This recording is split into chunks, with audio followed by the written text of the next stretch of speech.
The Supreme Court finally has a chance to undo one of their worst mistakes. Let's see if they buck the trend and do the right thing. I am, of course, referring to undoing Citizens United. There's a fair amount of potential other things it could have been other than Citizens United, but Citizens United would have Yeah, been it's like, I what mean- came up with. Citizens United might be the worst one. Yeah, I mean, I do think that Citizens United is the worst thing to happen to politics in my entire life. Certainly, I can't think of like any one thing that's worse. And originally, as so many bad Donald things Trump? in the US do, this stems from 9/11. In sort of a twisty way, though. This isn't the usual way where like people got really dumb after 9/11 and decided to give up all our civil liberties and let Bush do whatever he wanted. But so this is like a more twisty and windy way. So this started when you guys remember Michael Moore released Fahrenheit 9/11, a movie critical of George Bush. And so this conservative organization called Citizens United was arguing that that ads for Fahrenheit 9/11 that were put on TV by Michael Moore or his production company or whatever counted as electioneering under the McCain-Feingold bill because it was an advertisement that reached 40,000 viewers at least and mentioned a candidate's name within 60 days of an election, which is how they defined electioneering. Okay. An electioneering it's- is basically just like campaigning, right? Yes. Is that, Yeah. And so Okay. that was how they defined it. right. Like it's basically an attack ad on. Yeah. That was their argument. And so the FEC said, no, it's not electioneering because he's not trying to influence the election. He's trying to make money. He's a commercial movie maker. Mm-hmm. And so Citizens United saw this and they made their own movie called Celsius, like 41 or whatever the Fahrenheit translates to in Celsius. And then the FEC said that that counted as electioneering because the Citizens United wasn't actually a commercial movie maker. And so they decided to become a commercial movie maker. So this was all in the like 2004 election that this all was going on. And then so in Okay. the 2008 election, I think they wanted to run ads for their movie about Hillary, and then they wanted to air their actual movie about Hillary on DirecTV, and they were like, the FEC is going to shut us down probably, and so they filed a lawsuit, and that's the famous one that went all the way to the Supreme Court that we all hate so much. And so I wanted to get into the background of that a little bit. I had no idea about the background. Like, given Cool. my understanding of the ruling and the application, like in our modern time, like this seems like basically unrelated. Like, I had no idea this had anything to do with like Michael Fahrenheit Moore. 451 or Fahrenheit 454, Fahrenheit 9/11. 451 is what he's doing a play on, or like they were making a movie. Is that what it? But like the outcome of this, right? Like the thing that people get mad about when it comes to Citizens United is like it's a protected speech for, right? Like it's, Well, so okay, like, yeah, we'll get into it. political Basically, donations are protected yeah. speech. the end result of this court case is the Supreme Court ruled that it's not constitutional to have any restrictions on speech by corporations, basically. That corporations are entitled to all the same free speech protections that an individual is. So yeah, let's dig into their arguments a little bit, because they have some absurd quotes in their ruling here. The kernel, it sounds like. Yeah, But the so that- consequence of that is Is that anybody can start an entity, put as much money as they want into it, and campaign with it. yeah, so Whereas there are limits on normal campaign contributions, and so is this the origin of this? yeah, dark so money this thing. is half of the origin actually. So this Okay. is the part that allows corporations to spend unlimited amounts on speech, and then so actually, like, I'll get to this in a little bit, but basically there's another case that is what this lawsuit that's moving forward is attacking, which is the case is called Speech Now, and it was the ruling that allowed super PACs to exist because it ruled that like political action committees can accept unlimited donations and they don't have to disclose the identity of the donors. So then you have like, if you have both of those pieces together, then you get the current American political landscape where the richest people in the country donate billions of dollars secretly to these organizations that, then work for Donald Trump, but are totally not associated with this campaign in any way. So therefore it's totally And the fine. Democrats. Yeah, absolutely. I think we're seeing the effects of the insidious political donations now from the Republican side, but like Democrats regularly outraise the Republicans. Okay. So anyway, the Supreme Court, when they got this case, so they basically decided that corporations, as associations of individuals, therefore have free speech rights under the First Amendment, which I think is total bullshit. So basically they're arguing that because a corporation is just a group of people spending money to disseminate speech, it can't be restricted. But actually, restricting the corporation doesn't prevent all of them as individuals from spending money to disseminate their speech. It's just, it cuts off like one way. So I totally, for one, I don't buy that argument by them. Anthony Kennedy said, independent expenditures, including those made by corporations, do not give rise to corruption or the appearance of corruption. So I just want to pretty take a cool. minute. Do you think that he genuinely believed this? Or is he just Probably. a total hack? But how could you possibly believe this, right? I mean, if he was looking at movies, like, But like, he said if he's looking at individual these two expenditures. What was run the quote again? Okay. Independent expenditures, including those made by corporations, do not give rise to corruption or the appearance of corruption. Okay. Right. And the reason he said this is one of the precedents they're using said that it was okay to restrict political money spending because it gives rise to the appearance of corruption and erodes faith in democracy. And so in order to keep democracy going and people believing in it, you have to try and prevent the appearance of corruption, which makes a lot of sense to me. Yeah. Yeah, dude. If you can just pay people any amount for political influence, then yeah, that's like the definition of corruption. Right, but that's what so it sounds to me like, okay, if they're talking about the Michael Moore movie, probably Michael Moore wasn't paid to do this. Like, probably he had his company and he was trying to have a profitable and influential film and he's marketing it. And like, yeah, and he thinks that it's going to be just the marketing itself could be influential in the election. So sure, he was at electioneering and also but like that doesn't mean that he was being paid to do it, right? Right. But there's no corruption in that. Right? No, but the language he used is so broad that it allowed for our kind of nightmare hellscape that we live in now. Sure, like, it's sure. Like, I'm not you saying have to be he's so right. careful when you're a Supreme Court judge, and like this was so reckless. Yeah. I feel like he had to have known what he's doing, and he's just a total hack, right? Like a relatively dim 6-year-old can see the issues with the U.S. system as it stands now. I'm going to give you $10,000 as an oil lobbyist, and I'll just hope that you vote the right way. So anyway, the dissenting opinions was by, I think it was Justice Stevens had some good quotes, which I wanted to share with you, which is, so quote, a democracy cannot function effectively when its constituent members believe that laws are being bought and sold. Damn. I think that, both sides, and the polling will back this up, would believe that laws are being bought and sold. There's a statistic that wasn't well sourced that was, in his opinion, even when they made this ruling, 80% of people believed that money had too much effect on democracy already. Bizarre.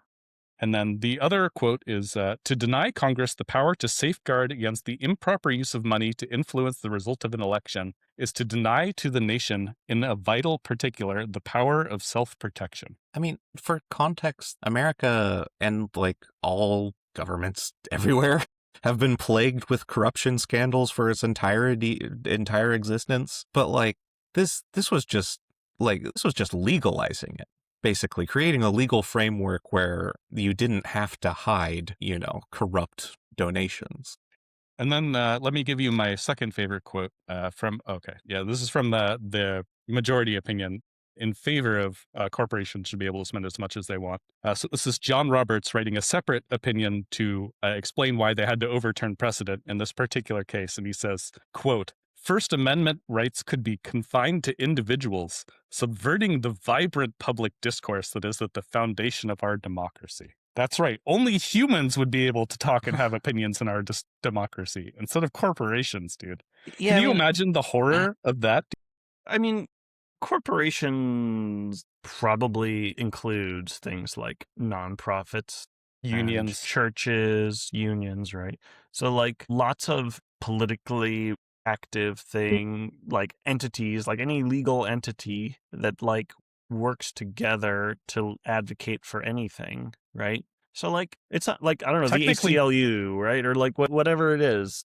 Like, Yeah, and I I mean, don't think the ACLU should be bribing candidates that's or politicians. I agree. I Yeah. agree. But like, Okay, so where are you but- going with your point then? well, so I don't think that he is saying that they should be allowed to bribe candidates. But like the ACLU, maybe you would say should be allowed to spend its whole budget on legal defense for things that it thinks are part of its mission, right? And like it could, it's like, and lots of that is sort of political in nature, right? Man, you're doing an mhm. admirable. You're really working at this particular issue, man. Like you gotta work pretty hard to get the other side of this one. I mean, I'm Yeah. just, It's just so straightforward that the application of this law is just legalized bribery, no, well, sorry, is it?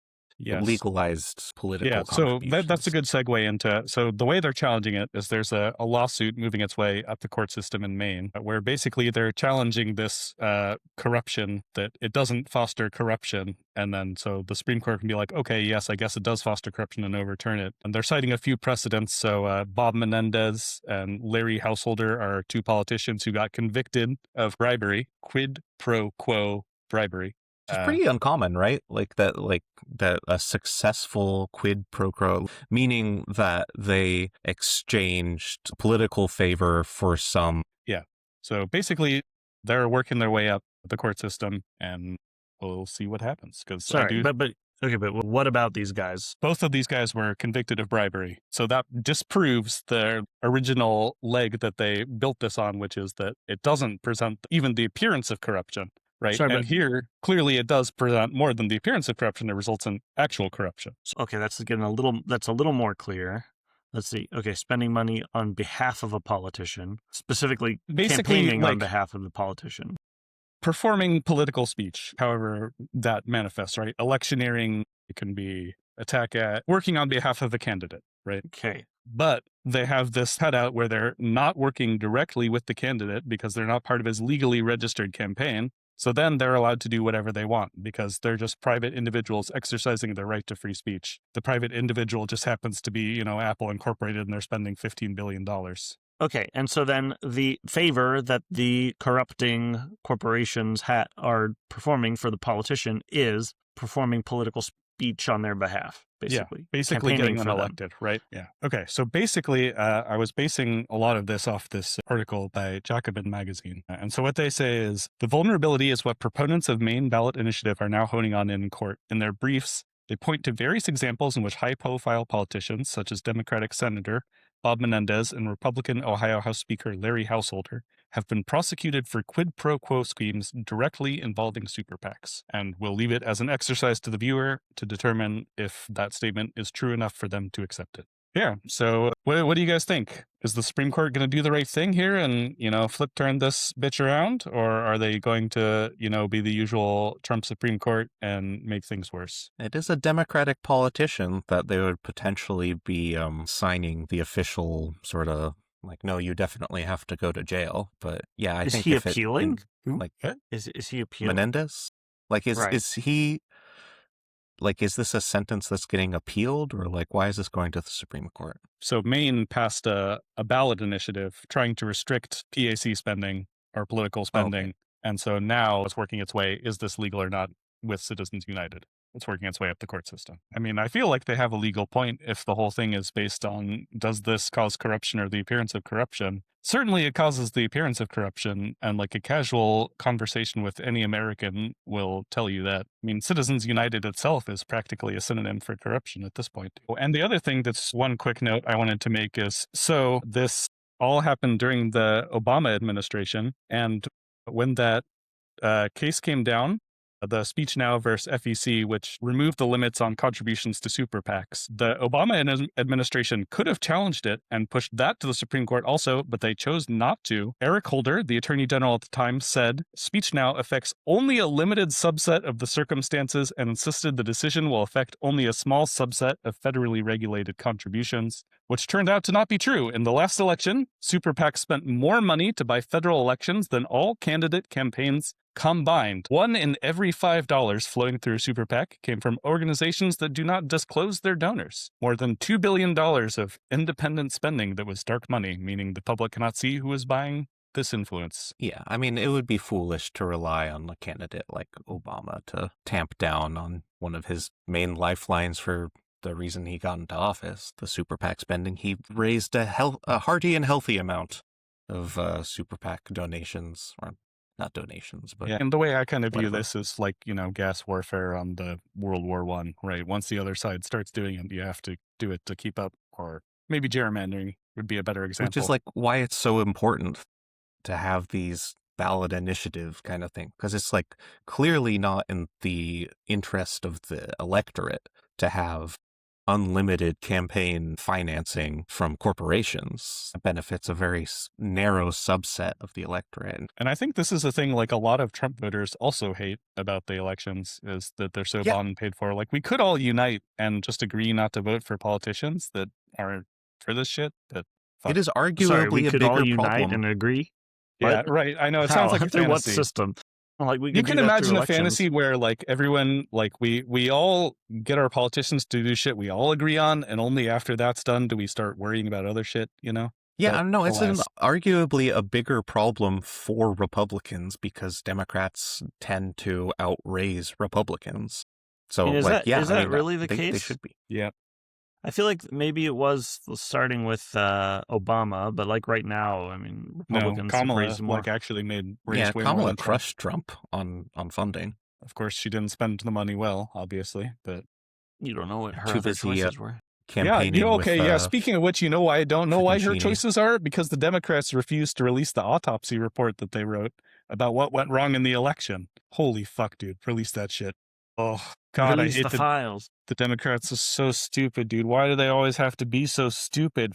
Fuck. The only thing that makes voting for them tolerable is that voting for the other side is somehow even more intolerable, dude. part of the reason is these super PACs. That is part of the reason they are so intolerable. Yeah, so commenters, if you love corporate spending, kick yourself in the ass out of our comment section and don't even bother leaving one. If you're one of the like 80% or more of Americans who hate corporate spending, give us a like and a comment. Message David. He wants to hear your comment. Well, it's a shared account, so we'll all see the comment. He's like, what? Just as I just toss you gently under the bus. I am like not pro Citizens United, man. Quite the opposite. Okay. All right, and that's been another politician bribing episode of Info Hazard. And we'll see you again next week.